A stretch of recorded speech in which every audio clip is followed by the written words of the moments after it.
Hayırlı gün muhterem televizyon karşılar. Bugün Şerşembe ertesinde sizin bilen efirde men Nazım Sefer bulurman. Bugünkü tapşırıda biz Mösköv'de ömür etüşü garmonçularız bilen tanıştıruvumuzu devam ettiririz.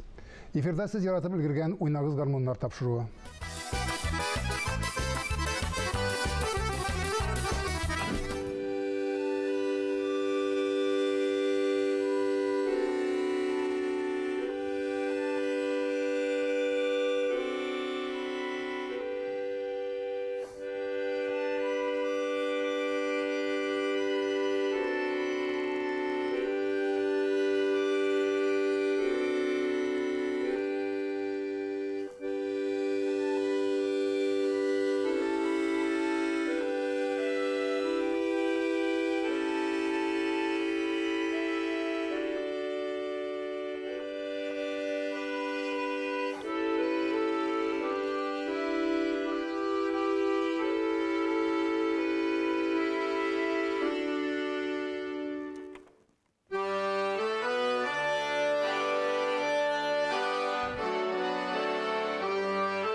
Hürmetli tamашачылар, минем янәшемдә Татарстан Республикасының горурлыгы, минем дустым, Татарстан Республикасының ат казанган артисты Илдар Салахов. Илдар, брат, сәлам.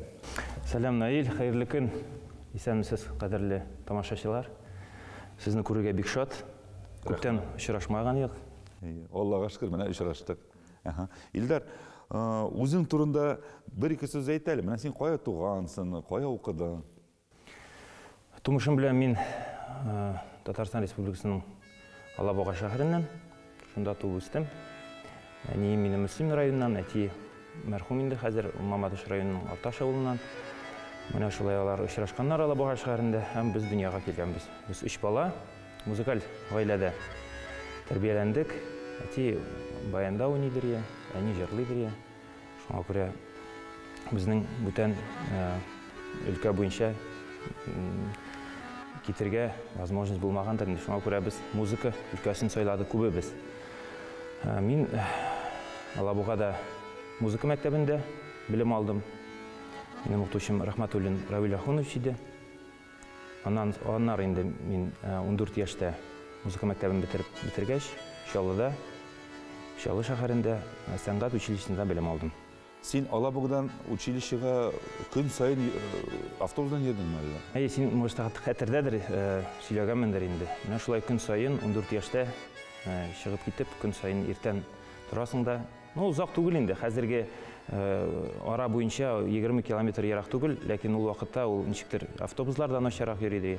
Көн сайын шулай иртән торып, тизрәк баянда заниматься итәргә, укытучы килгәнче, сәгать 7 тулада мин инде заниматься итеп утырадыр идем. Училищеда? Училищеда, Кызык. Шуннан соң мин беләм, инде син Мәскәүгә килеп, Академия Гнесиновка кірдің. Аңа хәтле училищеда укыганда инде ниндидер халыкара конкурсларда, Санкт-Петербургта булган конкурста беренче урын яулап, мине безнең профессор инде Фридрих Липс үзенә чакырды. Һәм мин, экзаменнар биреп инде Рәсәй академиясына укырга кирдем, Гнесинар исемендәге. Шул раз Фридрих Липсның классында 5 ел белем алдым, һәм шунда ук 3 ел аспирантурада укыдым. Илдар, шәхси тормышта ничек? Барысы да Аллага шөкер, дип әйтик инде. Минем 3 бала үсә, 2 кыз, 1 малай. Улы кызга инде 11 яшь, уртанчысына, икенче кызга инде 7 яшь, һәм күптән түгел менә 3 ай элек малай туды. Котлыйм. Безнең семьяда нәселнең дәвам итүче дип әйтик инде. Чөнки Салаховлар гаиләсендә әле нәсел дәвам итүче юк иде. Мин беләм, сезнең хатын татар түгел. Татар түгел, ләкин минем белән күптән аралашкач, тормыш иткәч, ул инде татарча телне белә.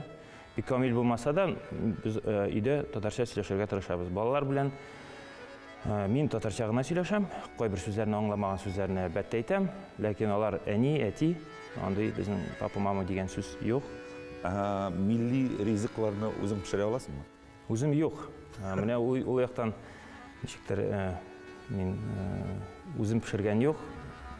Хатын өйрәнеп, үзе кызыксынып, бәлеш тә пешергәне бар, эшчимаклар, ниләр, андый әйберләр пешерәбез. Кызык әйме? Балалар тагын да камилрәк телне белсеннәр өчен, гореф-гадәтне белсеннәр өчен без атнага бер булса да шушы мәдәният йортына, безнең Мәскәүдәге Дома Садлаева дип әйтәбез инде, мәдәният үзәгенә йөрибез. Анда алар Радиф Яваев бию ансамбленең җитәкчесенә йөриләр, атнага бер бию ансамбленә. Һәм кече кыз шул буш арада татар теленә дә йөри. Илдар, менә син музыкаль гаиләдә тугансың, гел музыка белән үскәнсең, музыкаль белем алып, менә хәзер заманада менә бу баян синең гомерендә нинди роль уйный? Мәскәүгә килгәч тә кайбер студентлар ничектер икенче өлкәгә китәләр, яшәргә кирәк, барысына да яшәргә акча кирәк. Баянда уйнау минем ипием дип әйтергә була инде. Минем төп кәсебем. Ул минем төп өлешемне, тормышымдагы төп өлешемне уйный. Мин баянда укытам, балаларга белем бирәм, һәм тагын театрда, оркестрда да уйныйм, солист оркестрның. Шуңа күрә мин аның белән гомер буе дигән шикелле бер юлдан барабыз инструмент белән. Син баян белән тугансың икән. Шулайдыр инде. Баян һәм гармон инструменты ул бит инде безнең совет вакытыннан бик популяр инструмент. Шуңа күрә элек һәрбер өйдә дә гармуннар, баяннар һәр гаиләдә булган. Шуңа күрә бүгенге көндә дә бу инструментыбыз яраткан халык инструменты күбрәк, анда күбрәк уйнасыннар иде. Балаларны музыка мәктәпләренә бирсеннәр иде, күбрәк кызыксынсыннар иде. Без аның өчен барлык көчләребезне куябыз, өйрәтергә тырышабыз, кызыксындырырга тырышабыз. Бу инструмент гаҗәеп киң, аның возможностьлары бик киң. Анда төрле көйләр дә уйнап була, төрле. Шуңа күрә балалар өйрәнсеннәр иде, халык гармуннан аерылмасын иде.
Кадерле тамашачылар, хәзерге вакытта без Татар мәдәни үзәгенең сәнгать җитәкчесе Илдар Шихапов белән әңгәмә корырбыз. Илдар әфәнде, чынлап та бик матур үзәк эшләп килә, нәкъ Мәскәүнең үзәгендә дип әйтсәк тә дөрес булыр, миңа калса. Бик дөрес, нәкъ үзәгендә. Нәкъ үзәгендә, чынлап та бу барлык татарларны бит инде менә шулай бер йодрыкка туплап торучы үзәк.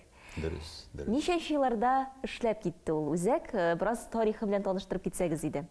Тарихы белән әйткәндә, бу йортны төзегәннәр 1914 елда. Киләсе елга безнең 100 еллык булачак, юбилей булачак. Аны финансисты инде Бакуда яшәүче нефтепромышленник Асадулла булган инде. Ул дөрес үзе бу йортны эшләп бетергәнчә һәлак булган инде, вафат булып киткән, күрмәгәндә инде. 14 елда бу йортта ачканнар инде татарлар өчен, Мәскәү мөселманнары өчен мәктәп ачканнар иң элек. Аннан соң ул мәгариб йортына әйләнгән. Шунда булган яшьләр йорты, булган мәктәп, булган балалар йорты. Шунан соң типография булган. Шушы типографияда инде 41 елга кадәр Муса Җәлилдә эшләгән. Ул метростройның типографиясы бирдә булган.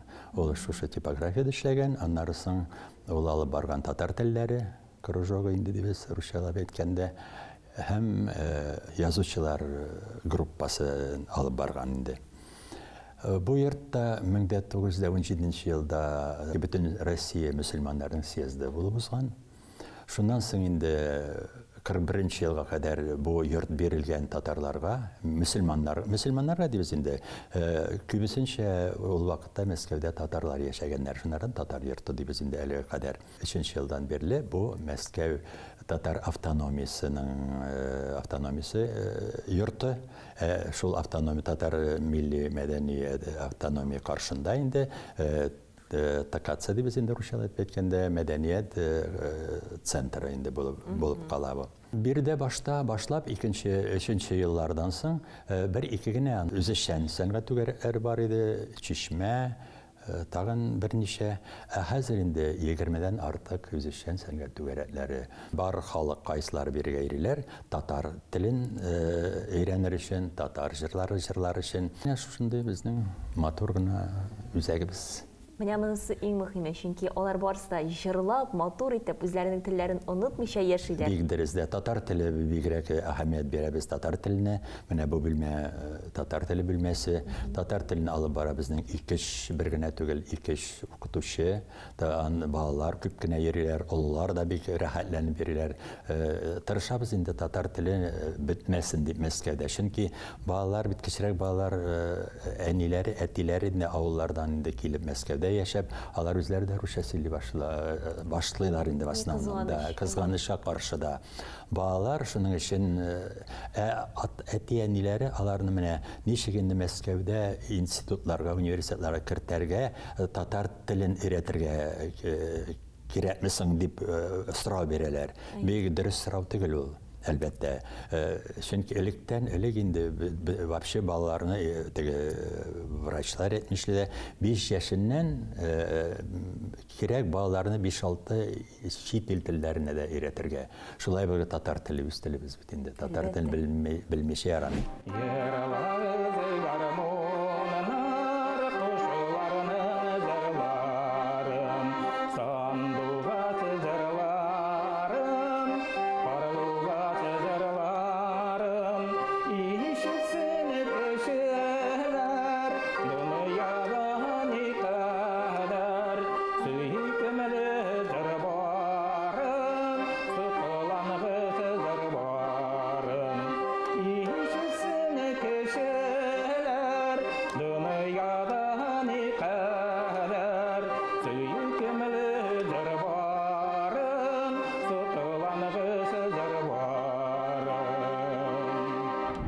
Илдар, хәерле көннәр, ничек хәлләрегез?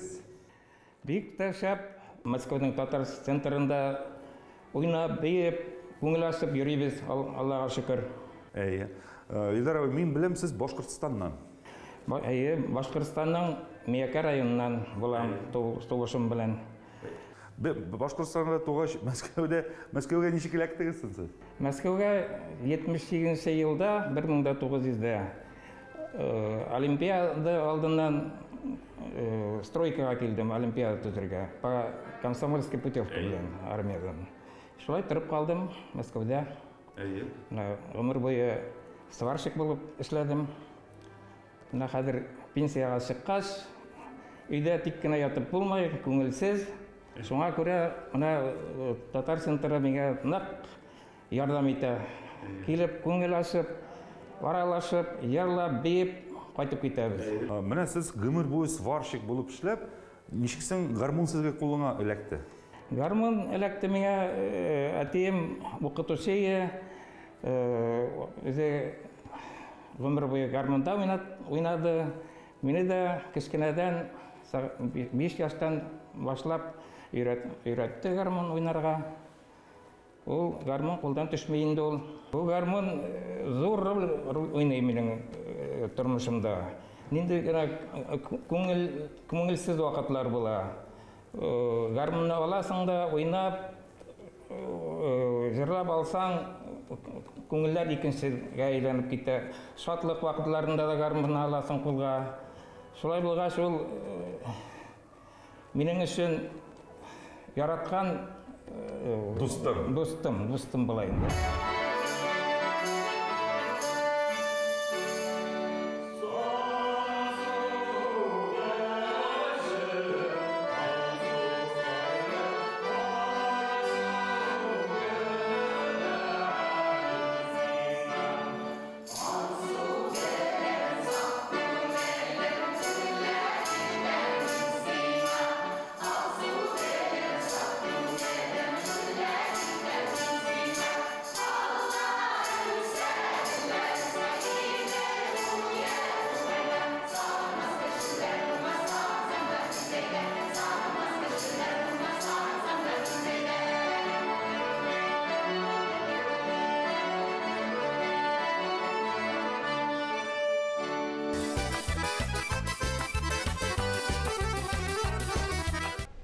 Барчабызга да уңышлы көн теләп, бүгенгә сезнең белән сау булашам. Исәнлектә күрешергә насыйп булсын.